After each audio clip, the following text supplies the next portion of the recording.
What's up, everyone? So right here we have our three-way switch, and a lot of times people will want to switch these out for something more modern. As you can see, this one's a bit crusty. So what we're going to talk about is not only how to switch this, but if you're watching this, there's a chance that you've already tried to switch it and now your lights only work from one location or the other, or they don't work at all. So I'm going to teach you guys the simple way to get back on the right track as far as wiring it. So as you can see here, we have one switch location at the bottom of the stairs. All right, so now we're at the top of the stairs, and this is the other switch location. The lights are on, now they're off. So it's working right now, and that's really not the point. What I want to show you guys is how to get them back working whenever you have an issue. Now, the first step you want to take before you really do anything is you're going to want to turn the power off to your devices. And if you're just a homeowner doing this yourself, I think the best way to be able to check that is with a non-contact tester. It'll at least tell you if there's voltage, and you only really want to be working with the stuff off. So go ahead and make sure that you got the power off. So now that the power is off, the first thing you're going to want to do, if you have not already gotten ahead of yourself and you just want to do a one-for-one swap, is really identify which one of these screws is the common screw. And you can do that by seeing that it's a different color. So here it's the black screw because we have a gold. There's paint on here, so it's kind of hard to tell. But anyways, these two are gold. This one is black, so that will be your common screw. And so really all you need to do in this scenario, if you haven't removed any of your light switches yet and they work, all you really need to do is go ahead and identify whichever wire is that common wire. Here you can see I just put a little flag on mine.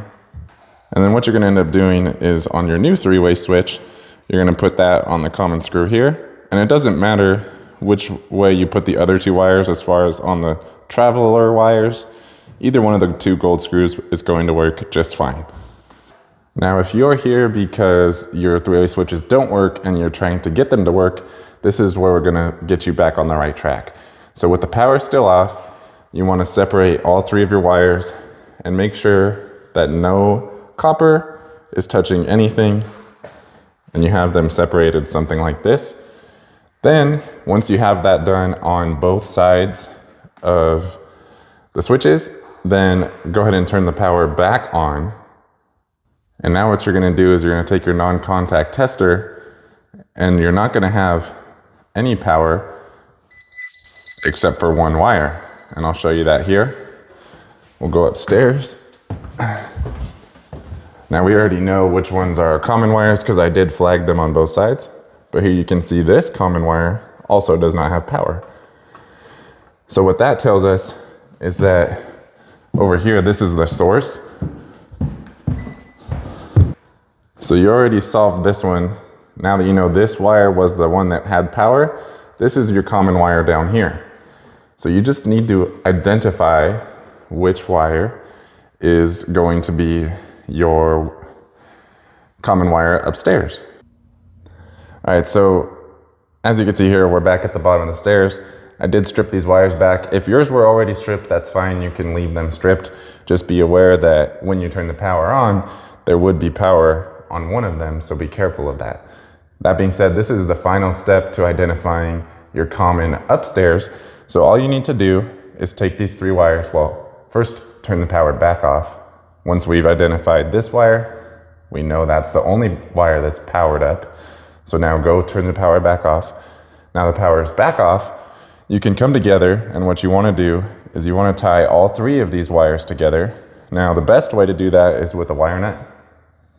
So if you don't have a wire nut, I'll show you what to do. But essentially, the most ideal way would be to bunch them together, place a wire nut, and twist. But just in case you don't have one and you don't want to run to the store, another option is to take some form of pliers. And all you need is to make sure that all three of these copper pieces are connecting. So you can just grab and twist like this. You are going to be terminating these on the switch later, so no need to go crazy with the twist. But here you can see we have a decent twist. We know this is making contact. I'm going to go ahead and put a wire nut over it just to be safe because we are going to turn the power back on. So now that we have that, then make sure that your wires are still separated at the top of the stairs, and go ahead and turn the power back on. All right, so now we're back here at the top of the stairs one more time. If you guys remember, we tied the two traveler wires together at the bottom.